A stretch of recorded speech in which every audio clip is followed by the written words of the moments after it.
একজন বয়স্ক রাজমিস্ত্রি তার কাজ থেকে অবসর নিতে চাইল।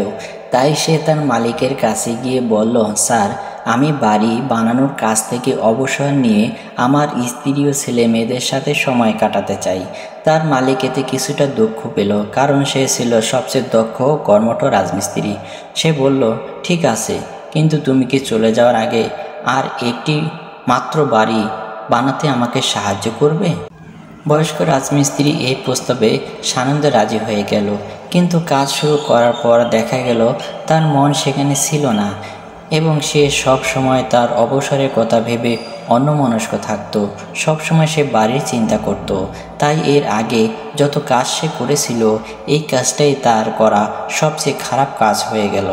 যখন সে বাড়িটি তৈরি করা শেষ করলো, তখন তার মালিক বাড়িটি দেখতে এলো এবং বৃদ্ধের হাতে বাড়ির চাবি দিয়ে বলল, এটা এখন থেকে তোমার বাড়ি, তোমার প্রতি আমার উপহার। এই কথা শুনে বৃদ্ধ আফসোস করল।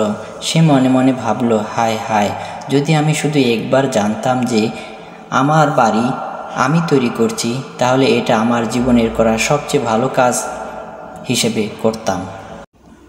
সে মনে মনে ভাবল, হায় হায়, যদি আমি শুধু একবার জানতাম যে আমি আমার নিজের বাড়ি তৈরি করছি, তাহলে এটা আমার জীবনে করা সবচেয়ে ভালো কাজ হতো। এ থেকে আমরা কি শিক্ষা পেলাম? আমরা যদি আমাদের প্রতিটা কাজকে শেষ কাজ মনে করে গুরুত্বের সহিত সম্পন্ন করি, তাহলে পুরো জীবনটাই সুন্দর হয়ে ওঠে। বন্ধুরা, এই ভিডিও থেকে আমরা কি জানতে পেলাম?